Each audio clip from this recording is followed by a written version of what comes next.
Okay, ready for the state of play, ready to stream? Hopefully I don't have any technical issues. This is going to be amazing. All I'm saying is don't get your expectations too high. Oh, come on, they said they're going to be upcoming news about all the new PlayStation games coming. I'm just saying have realistic expectations. Wolverine, Phantom Blade Zero, maybe a new game from God of War, Resident Evil 9, I think I want to see that too. Are you not listening? You do this every time. Just keep expectations reasonable. Exactly. Spider-Man DLC, maybe Days Gone 2, yeah. Enjoy. Whatever, dude. 2 hours later. I will do a video for tomorrow night running through all the games. And, yeah.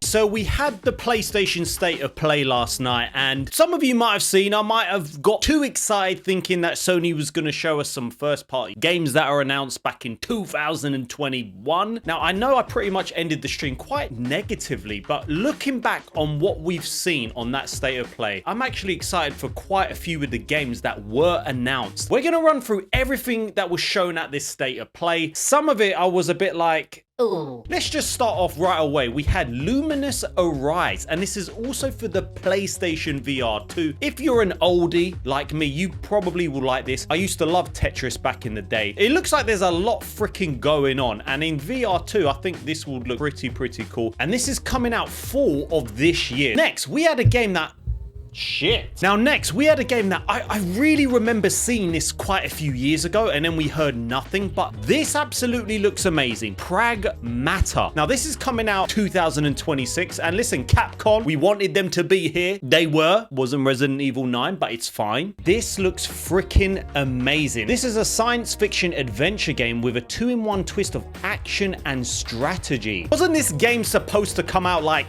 in 2022 or something? It was like 2025, I don't know. Now it's 2026. It was nice that they acknowledged it when they announced it at the very end. This is one of the big titles. This just looks absolutely amazing. It's got that sort of father/daughter relationship, maybe like Joel and Ellie, but you know, that's all been ruined with everything to do with The Last of Us. It looks like we're getting like a duo, and it's going to be a deep story. The gameplay is reminding me a lot of something like Death Stranding with a lot more action. Then we had Romeo is a Dead Man. At the start, I thought it was going to be some sort of interactive movie, and then all of a sudden it just blew my mind and just changed into this kind of third-person action game with like guns, weapons. But this has been described to be a ultra-violent game with an unpredictable story. It just looks so out there. I'm actually going to keep my eye out for this because the gameplay looks super cool. Then we had, of course, Silent Hill F. We are so playing this on stream. I feel like we need to get back to these damn horror games. I feel like I just want to play horror games, but we saw some new gameplay, and this looks absolutely incredible. I'm going to pre-order this today when I have another coffee and wake up. It just looks absolutely terrifying. Absolutely terrifying. I am so excited for this. This is coming out 25th of September of this year. June, July, August, September is looking like a packed out few months.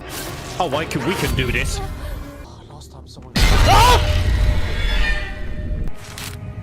Oh my!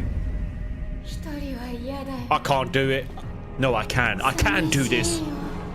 Now, next we have Bloodstained: The Scarlet Engagement. Now, I don't usually like these sort of games, but when I'm looking back on this does look absolutely incredible. But if you don't like these sort of games, I get it. This is set in the world years before the events of Bloodstained: Ritual of the Night and Bloodstained: The Scarlet Engagement. But this follows Leo and the fearless Black Wolves as they prepare to storm the cursed castle and confront the rising darkness. I have to be in the mood to play these sort of games, but the monsters, and this is coming out 2 2026. Now, if you love Digimon, Digimon Storytime Stranger is coming out 3rd of October. Now, unfortunately, I can't get hyped for this because I never freaking got into Digimon. I don't know why. I only watch Pokemon and Yu-Gi-Oh! And in this one, you get to collect and raise a diverse array of Digimons to fight in turn-based battles. So if you love turn-based and you love Digimon, you're probably absolutely stoked for this, but this is something I won't play. The environments look really cool. It does seem like there's a lot to do in terms of the exploration when you're outside that turn-based combat. I just wish Konami would make a full-on Yu-Gi-Oh! Game, like just a full-on open world.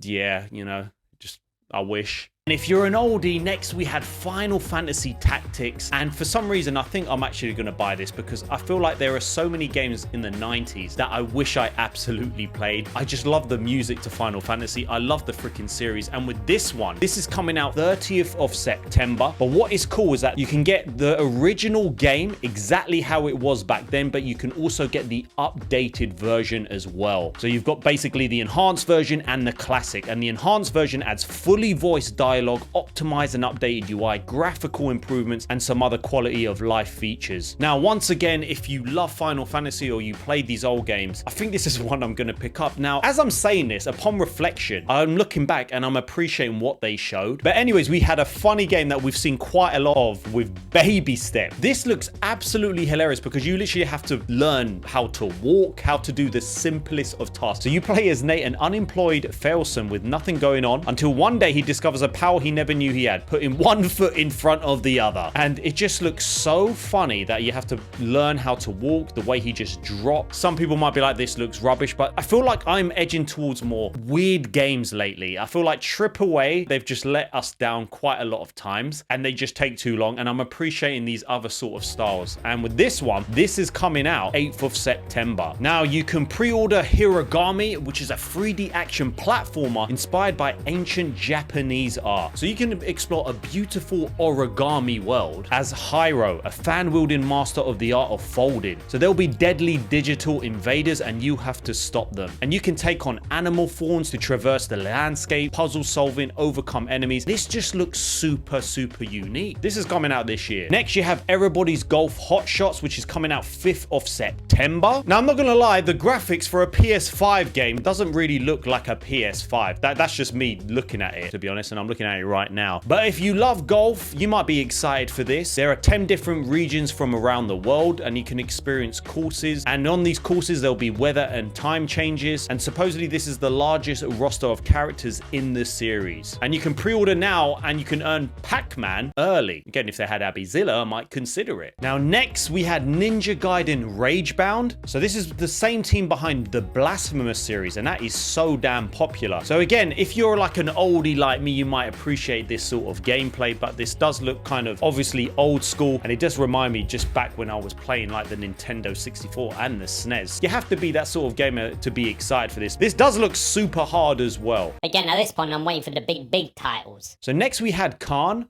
Is it Khan? I think it's Khan. And this looks like that other indie game I mentioned the other day. I've just forgotten the name all of a sudden. There's just too many games. It really freaking did. And with this, you play as Ava, attempting your first ascent before heading to Mount Kami. So you get the freedom to explore this mountain and improve your technique by climbing these environments. So this is basically a realistic simulation that allows you to climb intuitively. It does look very, very realistic of how to climb. Again, it's not for me, this one, but what is cool is that there is a freaking demo for this game. And I think more studios need to freaking do this with some games. If you loved Mortal Kombat, which I did back in the day, I played the recent one, it was okay. Mortal Kombat Legacy Collection. So this is coming out this year. And with this one, you can play all the games from the 90s, but you can also prepare yourself for online play with these games. And they say it's an online play with rollback netcode. And there's going to be an interactive documentary and much more. So if you're a diehard Mortal Kombat fan, you're going to freaking love this. This does look good. I don't know. I'm going to have to just see. Yeah, something called Money.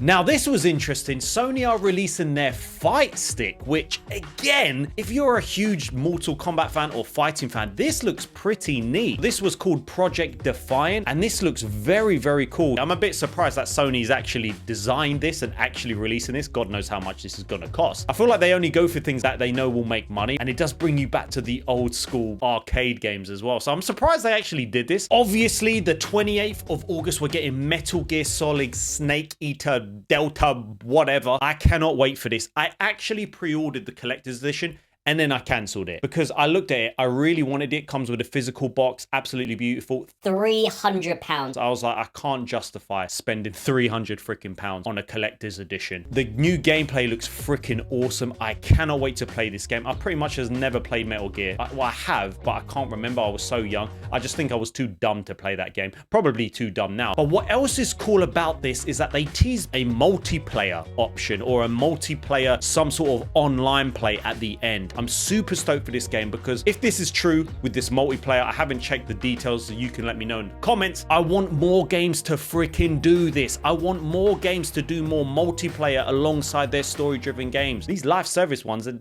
no. Next, we had Neo 3. There's going to be a demo for this, and this is coming out in 2026. Like, I feel like if you're a fan of the series, you're going to be super excited. I've never played any of these games. It looks freaking hard, don't get me wrong. In this one, you can fight using two distinct combat styles, samurai or ninja, as you battle against a formidable yokai in an intense open field setting. I'm definitely going to be downloading a demo for this because, again, demos are good. They're only a good thing. So next, we had a VR2 game, which if you're loving the VR2, and I haven't played it in so freaking long, but Thief Legend of Shadow is coming out this year. And it is good to know that they still are supporting this console or accessory. So this is all about stealth. I feel like we need more stealth games rather than just aspects in games, if that makes sense. This is for the VR2, and the city is a place of shadows ruled by the tyrant lord, and you only steal in order to survive. But now you uncover something greater, a legendary artifact holding a legacy from the past. Now we had Tides of Tomorrow. This is a first-person adventure game with a multiplayer influence system, which challenges you to survive the troubled ocean planet of Elnid.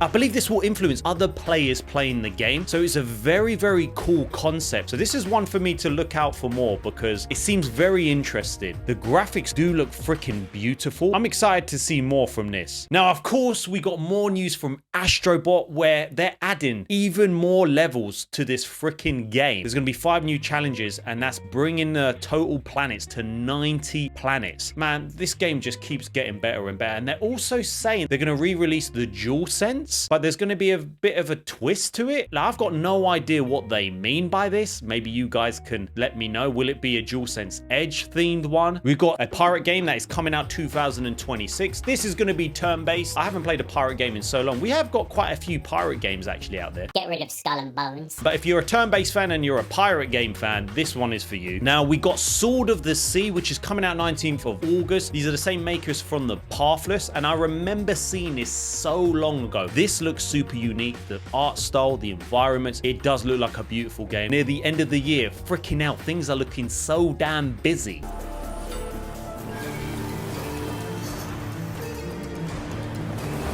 We got a bit more of a look at FBC Firebreak, which I mentioned a couple videos back, which is a co-op game, but also there is a single player option. Same universe as Control, which I still couldn't really get into, but this looks super fun, coming out June 17th. Now we got more info from the PS Plus Classic section. I haven't got the premium subscription. There are some cool games coming out. Deuce EX June 17th, Twisted Metal 3 and 4 July 15th, and then you've got Resident Evil 2 and 3 coming out in the summer, the original games. Wow, they're actually putting some good things out. In that Days of Play sale, you've got Myst and Riven. The next one, I was super excited to see this, and I don't know how to feel. The new James Bond game. I was super excited. Now, I will say, it's the same makers as Hitman, and everyone's saying they're gonna nail the stealth aspect, the gameplay. I wasn't too sure, and I don't know, guys, but the model just doesn't look right for me. I know it's a younger version of James Bond. He looks like an intern. It really feels like they haven't captured the actual feeling of James Bond. And I've watched all of the James Bonds. I'm talking all of them back when I was younger. There's something about the way this is made. I don't know if it's got modern day politics. I know it's an original game. It's not the same money penny, but I feel like, oh, you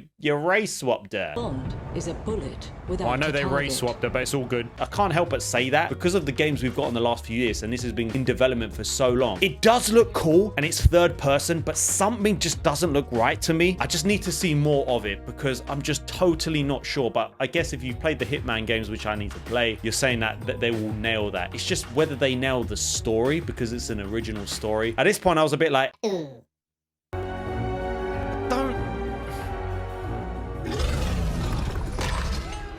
I suppose this is another teachable moment. Guys, I don't...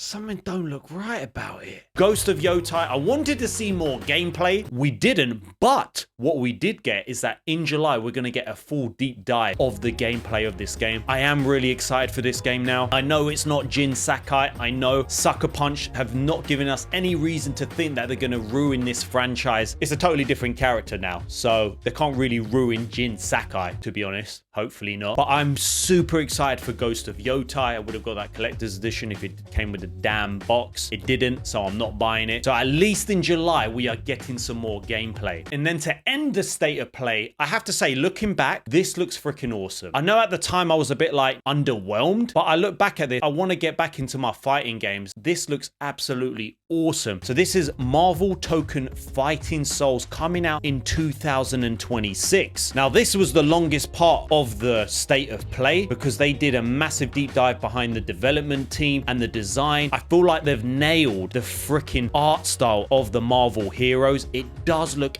absolutely amazing. Now, again, I'm not much of a fighting fan, but I feel like this is something I could get my hands on and actually enjoy. This is a 4v4 tag team fighter game, and I just can't believe how much we got to see of the gameplay of this. Now, did I play Marvel Rivals? I did, but I'm not going to play it again. That's a live service game. I know you'll have to pay for this, I'm assuming, and I don't mind. I'd rather pay for a game knowing I'm going to get all of the content, but this does look freaking awesome. I feel like this state of play had a lot for everyone. There was quite a variety. I know I was a bit underwhelmed at the end, but looking back, I would give this a solid C/B, like upon reflection. I was probably the reason for my own downfall, what I expect to see from these states of play. I was throwing stuff out there like God of War, their new game, just an announcement. I was hoping that Wolverine. Now, that's not something that's my fault. Like, how can we not expect to see something from Insomniac? You showed us that damn trailer all of those years ago, and there's still absolutely nothing to do with that game. I love PlayStation, guys. You know, I love the games. I feel like this generation has been amazing. Yes, the first party, like I've said, a lot of you would say it hasn't been. All I wish that PlayStation would do, and Sony, is just connect with your audience a lot more. I feel like they just distance themselves from their audience. Why can't you just come out and say something that Wolverine is still there? Here is another CGI trailer. We're working hard on it. Why can't you communicate from your first party studios? I get it. Ben Studio, Blue Point, they've all flopped because of freaking potentially Jim Ryan with all these live service games, and now they've cancelled everything. They should say, listen, Santa Monica are behind the scenes working on a new game. Why can't you just tell us that? I just expect to see more from the first party studios, and even Naughty Dog. I'm sorry, give us an update on Intergalactic. Even though I'm not excited for it, at least say, listen, we're deep diving behind the scenes. At least give us some footage of you working on it or something. Like, I just wish their communication to their audience and their gamers was a bit better. I'm glad there was no Fair Games. I'm glad there was no Marathon. I really think there was going to be some reveal for Marathon, and they cancelled all the marketing. I'm really glad those two weren't there. Looking back, a lot of you will say it was terrible. I think it was a solid C/B. That's just me looking back. Probably at the time I'd be like, no, it was rubbish, but it's only because I was the downfall of my own expectations. But what do you think about this state of play? Was it for you? Are you excited for some of the games now that you're looking back? Drop your thoughts in the comments and let me know. No stream obviously today when this video is released, and I'm going to play some games, and yeah, so hopefully Wolverine will be coming out in 2047. That's when the second trailer will come out. Goodbye.